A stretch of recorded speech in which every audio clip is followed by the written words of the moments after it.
il y a exactement 25 ans, est apparu un documentaire mystérieux dans lequel les auteurs affirmaient détenir des images alors secrètes du KGB datant du début des années 60. Des enregistrements et des vidéos montrant des recherches archéologiques soviétiques clandestines en Égypte dans le cadre du soi-disant projet Isis. Jusqu'alors, des informations et des images totalement inconnues où l'on voit l'exploration d'une tombe non identifiée dans laquelle a été découvert un corps momifié. Mais le problème, c'est que ce n'était pas une simple tombe de pharaon. D'après ce documentaire, des scientifiques soviétiques du KGB auraient découvert les restes momifiés d'un être extraterrestre. Une créature vieille de 13 000 ans.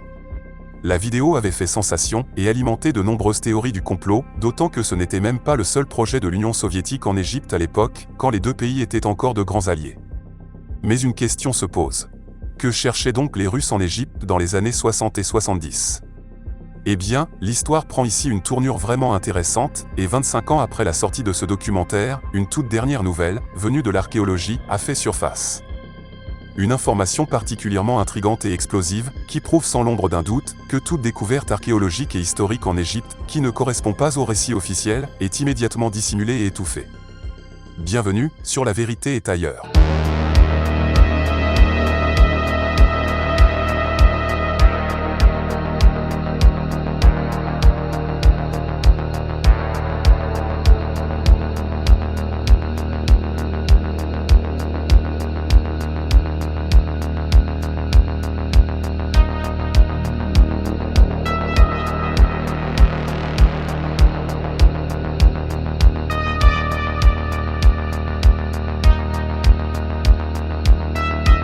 Quel est donc ce lien secret entre la Russie, c'est-à-dire l'Union soviétique et l'Égypte ? Vous avez tous entendu toutes sortes d'histoires sur l'Allemagne nazie et sa quête mondiale de savoirs anciens et d'artefacts qu'elle cherchait activement à rassembler aux quatre coins du monde. Cette histoire s'est poursuivie avec les Américains, qui fouillaient le moindre trou au Moyen-Orient, sous prétexte de traquer des terroristes, mais on sait moins que l'Union soviétique faisait exactement la même chose en Égypte. Sauf que contrairement aux Américains, qui lançaient des guerres d'invasion, les Soviétiques ont développé leur présence dans ce pays, à travers le partenariat de l'époque, avec les autorités égyptiennes. Bien sûr, c'était par intérêt, mais l'Égypte a énormément profité de cette coopération soviétique. Et pour poser un décor plus clair, et comprendre pourquoi c'est important pour la suite de la vidéo, je vais expliquer le plus brièvement possible, et dans l'ordre chronologique, pourquoi et comment cette collaboration a vu le jour. Après la révolution de 1952 et l'arrivée au pouvoir de Gamal Abdel Nasser, l'Égypte voulait se libérer de l'influence coloniale de la Grande-Bretagne et de la France. Le tournant décisif a eu lieu en 1955 avec l'accord d'armement tchécoslovaque, car les puissances occidentales refusaient de vendre des armes à l'Égypte sans chantage politique. L'Égypte s'est alors tournée vers l'Union soviétique. Lorsque Nasser a nationalisé le canal de Suez en 1956, le Royaume-Uni, la France et Israël ont envahi l'Égypte et l'Union soviétique s'est rangée du côté égyptien, allant jusqu'à menacer Londres et Paris de frappes nucléaires si leurs troupes ne se retiraient pas.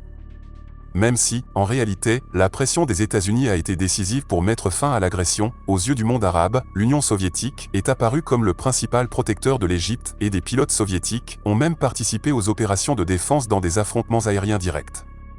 Et après tout cela, une immense coopération s'engage entre l'Égypte et les Soviétiques, qui installent en Égypte leur base militaire, avec des dizaines de milliers de soldats et d'autres personnels.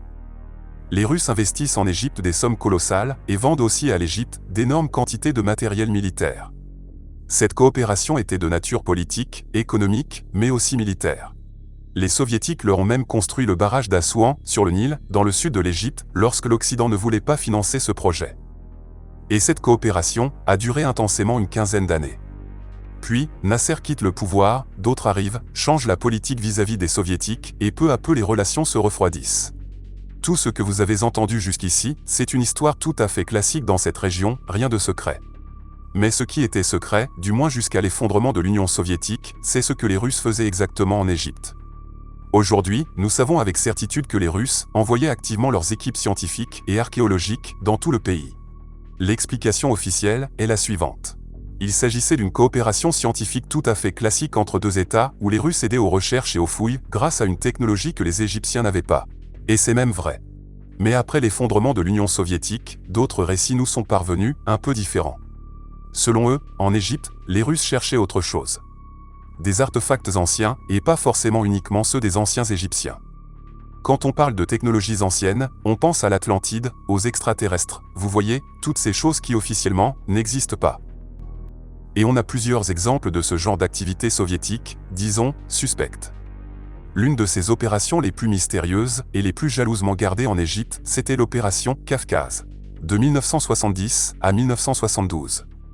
À cette époque, la Russie a transféré en Égypte, dans le plus grand secret, ses avions supersoniques MiG-25R, alors les plus modernes et encore confidentiels. Pour l'époque, c'était un appareil révolutionnaire, tenu à l'écart des puissances occidentales. Des pilotes soviétiques ont survolé tout le territoire égyptien avec ces avions, dans un silence radio total. Des pilotes soviétiques, dont les uniformes étaient dépourvus d'insignes nationaux, et des avions dont les marquages étaient masqués, étaient stationnés sur des bases strictement gardées, auxquelles les Égyptiens n'avaient pas accès. Ces appareils volaient à des altitudes extrêmes, à plus de 20 000 mètres, et à des vitesses dépassant Mach 3, soit 3000 km/h. Et lors de ces vols, ils ont filmé l'ensemble de l'Égypte, y compris des sites archéologiques situés dans le désert. Nous ne savons pas pour l'instant s'ils faisaient la même chose avec leurs satellites.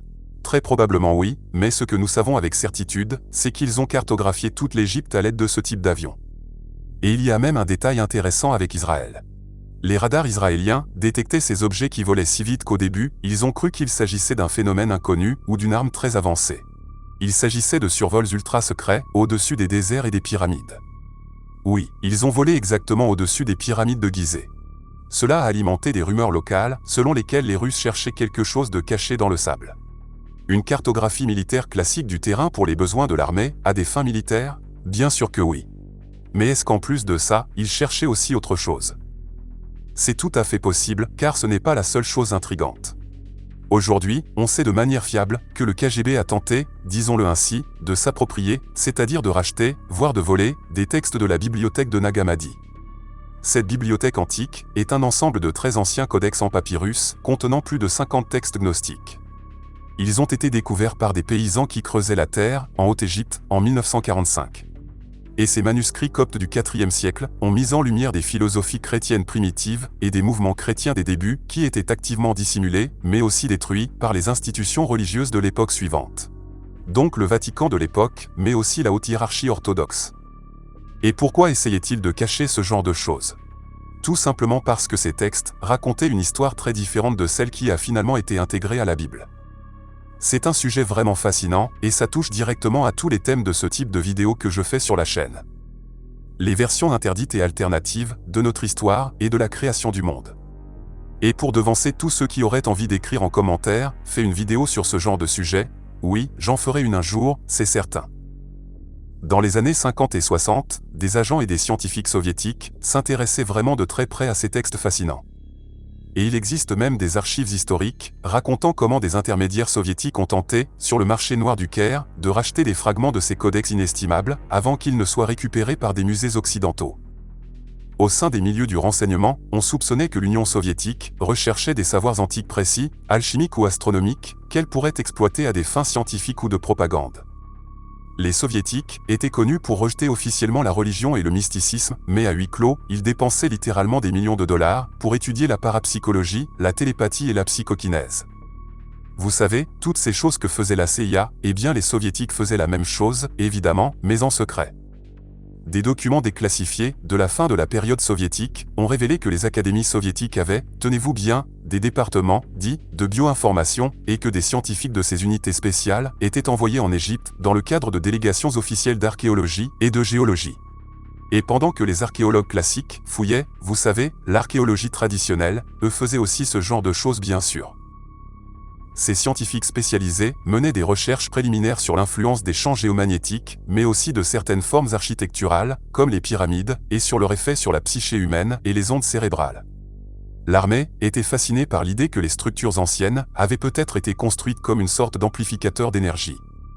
Et ces activités, bien sûr, étaient tenues dans le plus grand secret, mais les ouvriers locaux égyptiens témoignaient souvent avoir vu les Russes apporter d'étranges instruments de mesure à l'intérieur des tombes, et cela la nuit, lorsque ces sites étaient fermés au public. On a même une histoire intéressante avec le barrage d'Assouan, quand les Russes ont commencé à le construire. C'est vraiment un endroit impressionnant, une construction véritablement imposante.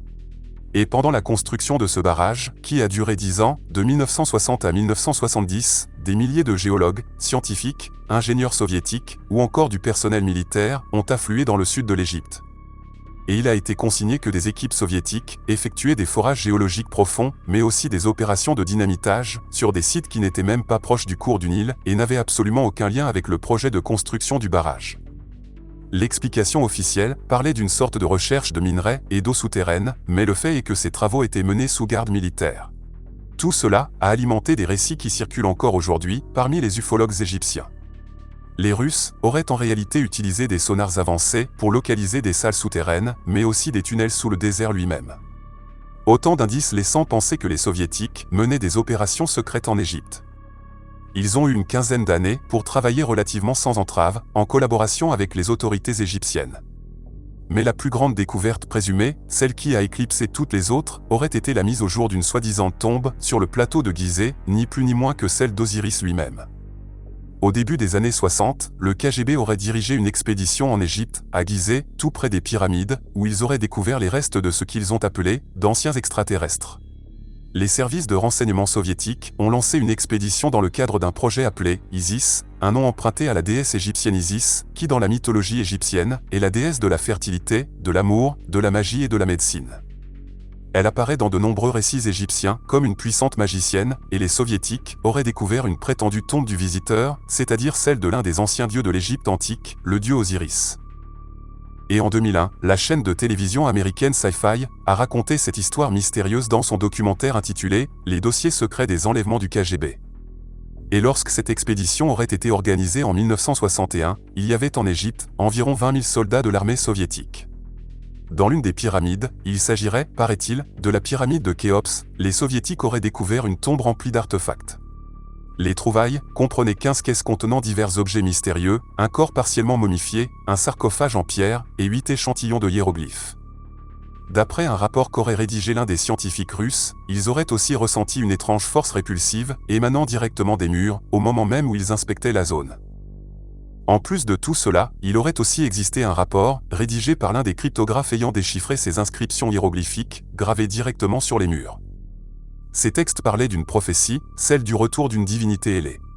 Mais parmi toutes ces prétendues découvertes, la plus fascinante reste celle de la momie elle-même, retrouvée dans le sarcophage. La momie mesurait 2 mètres, bien plus que la taille moyenne des anciens Égyptiens. Ce corps momifié avait un crâne allongé et de grandes orbites, ce qui bien sûr laissait entendre des yeux bien plus grands que ceux d'un être humain. Et cette vidéo que vous regardez en ce moment serait d'après ce documentaire, authentique. Un biologiste moléculaire aurait réalisé pas moins de 14 tests différents de datation au carbone, ce qui a révélé que ce corps momifié, supposé appartenir à un être extraterrestre, avait entre 12 et 13 000 ans. Selon ces légendes égyptiennes, cette famille de dieux venait des étoiles et a apporté à la Terre le savoir et la sagesse. Puis, une fois leur mission accomplie sur Terre, ils sont retournés dans le ciel, vers les étoiles, et sont tous repartis. Outre le dieu Osiris, qui était l'ancien dieu égyptien des morts, mais aussi le dieu de la résurrection vers la vie éternelle, le souverain, le protecteur et le juge des défunts. Son culte est né à Abydos, une ville égyptienne, où selon la tradition, se trouvait sa tombe. Mais d'après ce documentaire, cette tombe aurait été retrouvée dans une pyramide. Et selon les récits égyptiens, considérés comme mythologiques, ce dieu Osiris serait venu sur Terre, depuis le ciel, à bord d'un vaisseau.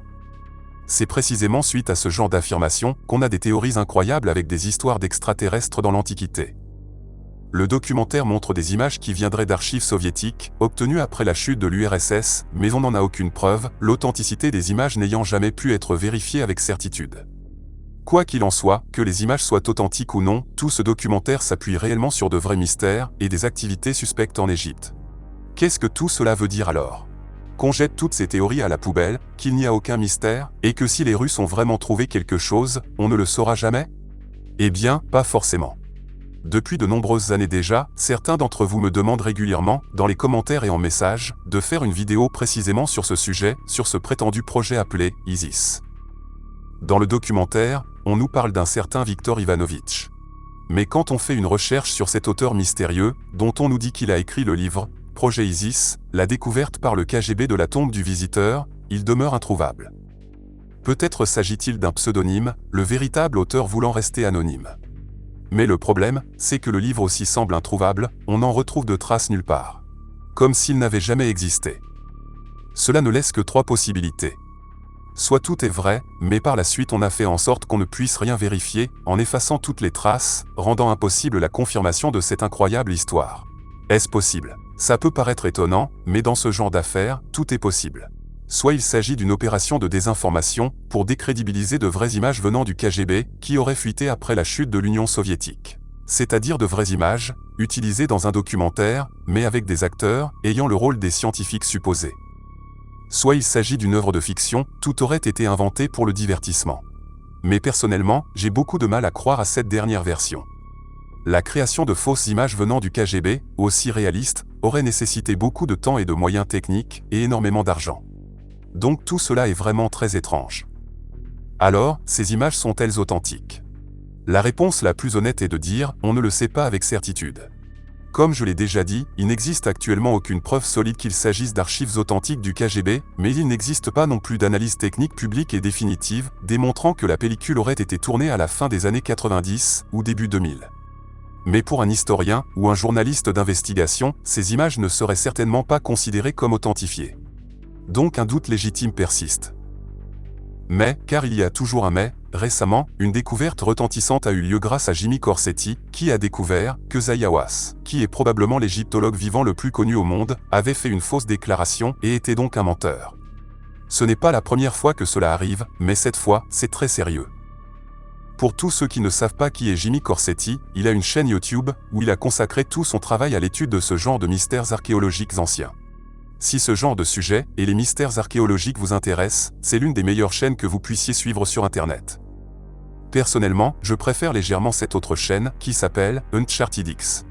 Elle est très pointue et spécialisée dans l'histoire et les mystères archéologiques. Si vous ne les connaissez pas, allez y jeter un coup d'œil, parce que ce sont quelques-unes des chaînes que je suis moi-même.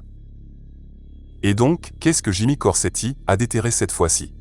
Le puits d'Osiris, l'une des structures souterraines les plus fascinantes, les plus dangereuses et les plus mystérieuses de tout le plateau de Gizeh en Égypte, juste à côté des pyramides. Cette ouverture dans le sol plonge verticalement à une trentaine de mètres de profondeur dans la roche calcaire et se trouve précisément sous la chaussée montante, c'est-à-dire la rampe qui relie le grand sphinx à la pyramide de Képhren. Et pendant des siècles, tout est resté caché aux yeux du public. Et à cause des eaux souterraines qui l'inondaient, l'exploration était presque impossible, ou du moins, c'est ce qu'on pensait.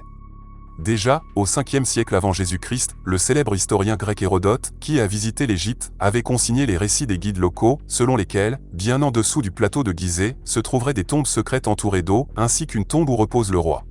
Et pendant des siècles, les archéologues modernes ont cru qu'il ne s'agissait que d'un simple mythe, d'une histoire sans fondement. Mais il est clair que non, car ce complexe souterrain se compose de 3 parties, c'est-à-dire de 3 chambres souterraines, du moins d'après ce que nous en savons à ce jour. Le premier niveau se trouve à 6 mètres de profondeur, et après l'entrée depuis la surface, ce puits vertical très abrupt descend jusqu'à cette première salle. Et ce niveau est relativement simple, de forme rectangulaire, et aujourd'hui, il est complètement vide. Dans le sol de cette salle, se trouve un autre puits qui descend encore plus profondément. Ce deuxième puits mène au deuxième niveau, à 18 mètres de profondeur. Et ce niveau est bien plus complexe. Il s'agit d'une grande salle centrale, d'où partent 7 ou 8 niches latérales plus petites, c'est-à-dire des salles particulières. Dans ces niches, les archéologues ont découvert 2 sarcophages massifs en granit, pesant chacun une quarantaine de tonnes.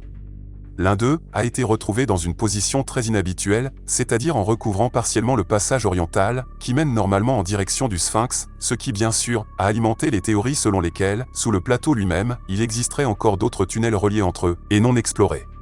Et ensuite, on arrive à ce 3e niveau, le plus fascinant, à une profondeur d'une trentaine de mètres. C'est, sans la moindre concurrence, l'une des parties les plus mystérieuses, non seulement de ce complexe, mais de toute l'Égypte. Et lorsque les archéologues ont pompé l'eau de ce 3e niveau, habituellement inondé par le Nil, et les eaux souterraines, ils ont découvert des vestiges qui correspondaient parfaitement à la description d'Hérodote, faite il y a 2500 ans.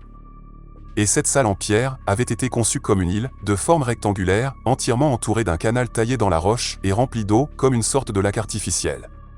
Sur cette île, on trouvait les vestiges de 4 colonnes de pierre qui soutenaient autrefois cette cour. Et ces colonnes, avec toute la surface, formaient un ancien hiéroglyphe qui traduit « signifie maison ». Et en reliant ce concept à la mythologie, on arrive ici à l'essentiel. On est obligé de le dire parce que c'est la vérité, le plus grand menteur dans toute cette histoire, c'est Zayawas, qui veut absolument éviter que l'on remette en question toute l'égyptologie officielle, que tout le monde connaît. Hawass a donc conclu, dans ses recherches, que ce niveau représenterait une sorte de maison symbolique d'Osiris, comme un trône du dieu des enfers. Donc selon lui, Osiris est un dieu mythologique et n'a jamais existé. Par conséquent, il affirme qu'il s'agit d'une tombe symbolique, dans laquelle les anciens Égyptiens enterraient leurs dieux imaginaires, des personnages imaginaires. Et pourquoi ? Eh bien, parce que dans ce genre de sarcophage, et plus ils sont anciens, plus ça devient la règle, on n'aurait jamais retrouvé de restes de momies. On n'aurait jamais retrouvé non plus de restes de pharaons, ou d'autres personnes importantes, entre guillemets. Eh bien, ici non plus. Et au centre même de cette île artificielle, sur ce dernier niveau, le troisième, se trouve cet énorme couvercle, ou sarcophage, en granit noir, massif, qui pèse généralement entre 10 et 15 tonnes. Et ce sarcophage est encore aujourd'hui partiellement dans l'eau, parce que des sources naturelles réalimentent sans cesse le canal dès que ces pompes s'arrêtent. Et là, on arrive maintenant au plus gros problème. Dans ce sarcophage, officiellement, on n'aurait jamais rien trouvé, à part de la boue et de l'eau. Comme cela se produisait souvent, cet endroit a très certainement été pillé à plusieurs reprises, il y a plusieurs centaines, voire plusieurs milliers d'années. When I opened the sarcophagus, it was completely empty. Ce sont donc les paroles directes de Zahi Hawass. À cet endroit, on n'a jamais trouvé aucun reste, aucun os, aucune momie. Ce sont ces mots. Quand j'ai ouvert le sarcophage, il était complètement vide, a déclaré Zahi Hawass. À l'époque, il est le grand patron à la tête de l'égyptologie. Tous les autres médias officiels, toutes les sources scientifiques ont établi explicitement qu'ici, on n'aurait jamais découvert le moindre reste de squelette ou de momie. Histoire terminée. Sauf que justement, non. Jimmy Corsetti a mis au jour une étude scientifique officielle, celle de l'université de Harvard et de son équipe de chercheurs, une recherche de 2007 qui dit autre chose. Je pense que vous avez tous entendu parler de Harvard. L'une des universités les plus célèbres de toute la planète, et dans cette étude, Zahi Hawass figure aussi parmi les auteurs signataires. Partout où l'on mène des recherches en Égypte, même quand ce sont des scientifiques étrangers, on retrouve Zahi Hawass. Autrement dit, il s'agit ici d'une publication scientifique officielle sur l'étude du puits d'Osiris, réalisée par des chercheurs américains en collaboration avec des archéologues égyptiens. Ce n'est pas un article bidon, écrit par un théoricien du complot en proie à des crises paranoïaques. Et savez-vous ce qui a été trouvé dans cette étude? On y a découvert des données claires et un texte qui dit: dans le sarcophage, on a trouvé un squelette, pas une momie classique, mais des os. On a aussi trouvé une amulette en obsidienne, on a trouvé des scarabées du cœur. On a trouvé des piliers de jade, c'est-à-dire le symbole de la colonne vertébrale d'Osiris, de son dos. Mais vous avez aussi Zahi Hawass, qui depuis des années, dit publiquement et très clairement: There is no mummy. This is the first time I hear about a mummy found in this sarcophagus. Il n'y a pas de momie. C'est la première fois que j'entends parler d'une momie trouvée dans ce sarcophage. Jimmy Corsetti a trouvé dans des données accessibles au public une preuve officielle et irréfutable. Donc c'est une preuve matérielle que ce type est un menteur. Mais la question est: pourquoi mentirait-il à propos de ce qui pourrait être l'une des plus grandes découvertes archéologiques de tous les temps, et pas seulement en Égypte? Ce serait le couronnement de sa carrière, parce que les vrais scientifiques et les archéologues vivent pour ce genre de choses. Ils vivent pour ce genre de découvertes, et des os ont indéniablement été retrouvés. Alors pourquoi mentir à propos de ces os, et pourquoi les cacher? Il y a ici plusieurs hypothèses très sérieuses. La première, c'est que Zahi Hawass pourrait être un voleur, un type qui vend des artefacts au marché noir. Oui, c'est une réalité en Égypte depuis des centaines, voire des milliers d'années. À une époque, on pouvait acheter de vraies momies à des marchands au bord de la route. Et je ne plaisante pas, c'est vraiment arrivé. Des milliers de momies ont été sorties d'Égypte de cette manière, via le marché noir. Et Zahi Hawass a justement été accusé, au sein de son ministère, à cause de ce genre d'affaires et de corruption, même s'il n'a jamais eu à en répondre devant la justice. Autrement dit, il n'a jamais été en prison. Malgré tout, après ces accusations, il a été démis de son poste de grand chef des archéologues d'Égypte. Et encore aujourd'hui, à l'heure actuelle, ce marché noir et la revente de toutes sortes d'objets brassent chaque année des milliards de dollars en Égypte. Et si c'était vraiment la tombe d'Osiris, une divinité mythique, ou comme certains le pensent, une possible tombe de Khéops, c'est-à-dire Khufu, le bâtisseur supposé de la Grande Pyramide, à combien pourrait-il vendre de tels restes à un collectionneur sur le marché noir? Certainement pour énormément d'argent. Ce type est sûrement prêt à aller jusque-là, mais ici, il y a encore une autre possibilité, au moins pour moi, plus intéressante, mais aussi plus sombre. Nulle part dans cet article scientifique officiel de Harvard, on ne mentionne à qui appartenaient ces restes. Il est seulement écrit « reste de squelette ». Mais le squelette de qui, ou de quoi? D'habitude, on dit un squelette humain ou des restes humains. Mais là, ce n'est pas écrit. Il est juste mentionné squelette. Maintenant, on entre beaucoup plus profondément dans cette histoire sombre. Et on va descendre tout au fond du terrier du lapin blanc. Il est possible qu'ils aient découvert des restes humains. Mais ensuite, ils les ont datés, et même s'il s'agissait de restes humains, ils ont compris qu'ils étaient bien plus anciens que tout ce que l'on croyait. S'ils sont plus anciens que la chronologie égyptienne officielle de Zayawas, et que cet homme est le plus important représentant du dogme scientifique en égyptologie, littéralement le gardien des connaissances officiellement reconnues, alors une telle découverte, et une telle datation, ferait s'effondrer leur récit jusque dans ses fondations. Car il n'y a absolument aucune chance, même en théorie, que ce type reconnaisse ce genre de choses, et ruine publiquement sa réputation, en admettant publiquement qu'il avait tort, et de reconnaître sa défaite face à des gens comme Graham Hancock. Je pense que Zayawas préférerait se tuer plutôt que d'admettre qu'il s'est trompé et que la civilisation égyptienne est bien plus ancienne qu'il ne le pensait au départ. Autrement dit, je suis convaincu que cet homme connaît probablement très bien la vérité. Ou du moins, une partie de cette vérité, mais qu'il la cache délibérément. Mais ici, même s'il s'agit d'ossements humains, ils doivent quand même s'inscrire dans le récit officiel existant. Vous ne pouvez tout simplement pas avoir une tombe de pharaon, vieille de 10, 12, 13 000 ans, ou plus. Ça ferait voler en éclats toute la science et leur dogme établi jusqu'ici. Mais il existe encore une autre possibilité. Et c'est aussi pour ça que j'ai finalement décidé, dans la vidéo d'aujourd'hui, de parler de cette prétendue découverte soviétique, même si pour les sceptiques, c'est une histoire tirée par les cheveux. Mais avec toutes ces nouvelles informations, et ces mensonges évidents, à quel point ce genre d'histoire vous paraît-il tiré par les cheveux maintenant? Parce qu'ils ont manifestement trouvé quelque chose, et il est évident qu'ils mentent. Ils mentent, et c'est prouvé. Et par conséquent, toutes les interprétations sont permises. Et s'ils avaient trouvé, je ne plaisante pas du tout, s'ils avaient trouvé des restes non humains. Un squelette non humain est manifestement celui d'un être très important qui, à un moment de l'histoire égyptienne, a peut-être même régné sur l'Égypte. Et si c'était vraiment Osiris? On parle donc d'une divinité mythologique des anciens Égyptiens, qui officiellement bien sûr, n'a jamais existé. Quelle chance alors que Zayawas nous avoue une chose pareille. Et c'est là qu'on arrive à un exemple concret, très pratique, qui montre pourquoi, de manière générale, la divulgation sur les ovnis est problématique pour la religion et pourquoi ces deux sujets se recoupent. De la même façon que nous avons besoin d'une divulgation sur les ovnis dans sa forme moderne, il nous faudrait tout autant une divulgation archéologique, directement liée à tout cela, directement liée à notre passé. Et c'est précisément pour cela que c'est un énorme épouvantail pour toutes les religions. Pas forcément pour un croyant qu'il est, disons, par tradition, mais pour ces croyants fondamentalistes qui littéralement s'en tiennent strictement au texte des écrits religieux. Car n'oubliez pas une chose. Pourquoi une telle découverte serait très problématique pour Zayawas? C'est un Égyptien qui est fier d'un passé qu'il s'est imaginé dans sa tête. Il a imaginé une chronologie égyptienne dont il croit qu'elle s'est déroulée exactement comme ça, même si très probablement ce n'est pas le cas. Mais n'oubliez pas qu'ici, Zayawas est musulman et que chez eux en Égypte, comme dans d'autres pays de ce genre, il n'y a pas de place pour les tergiversations. Peut-être que c'est comme si, peut-être que c'est comme ça. Non, c'est comme c'est écrit dans le Coran, point final. Il n'y a pas de débat. Et beaucoup de ces gens vivent réellement comme des musulmans pratiquants. Et ici, je ne parle pas de musulmans sur le papier, comme beaucoup d'autres croyants d'autres religions, mais de gens qui y croient dur comme fer, qui vivent vraiment selon les règles directes de la religion, et qui les suivent strictement. Et donc, le simple fait d'admettre qu'Osiris n'est plus un être mythologique, mais qu'il a été une personne réelle, ça veut dire que l'idée même de l'existence d'un autre Dieu, qui apparaît soudainement dans ce genre de récit, serait un blasphème énorme, passible de mort. C'est déjà un blasphème dans le christianisme et le judaïsme, alors avec l'islam, n'en parlons même pas. Mais dans des pays comme ceux-là, c'est un problème bien plus grave.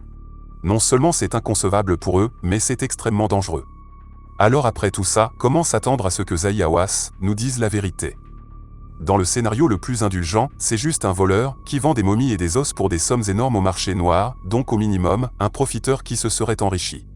Mais dans l'autre scénario, il doit renoncer à son dogme scientifique officiel et au récit qu'il a fabriqué sur l'Égypte, qui au final, ne serait pas du tout tel qu'on nous le présente actuellement.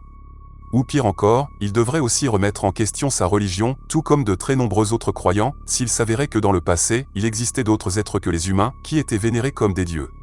Et cela, il y a très longtemps, des milliers d'années avant l'apparition d'autres religions modernes, comme le christianisme et l'islam. C'est précisément pour ce genre de raisons que de telles révélations sont extrêmement dangereuses.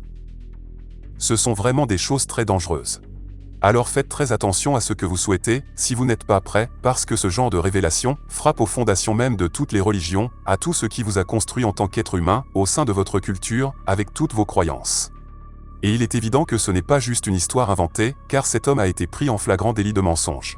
C'est prouvé. Et après une chose pareille, on doit vraiment se demander ce qu'on nous cache encore. Parce que là, ça ne concerne pas seulement le Pentagone, les Soviétiques, les nazis et les Russes au XXe et au XXIe siècle, ni de la dissimulation de la vie extraterrestre.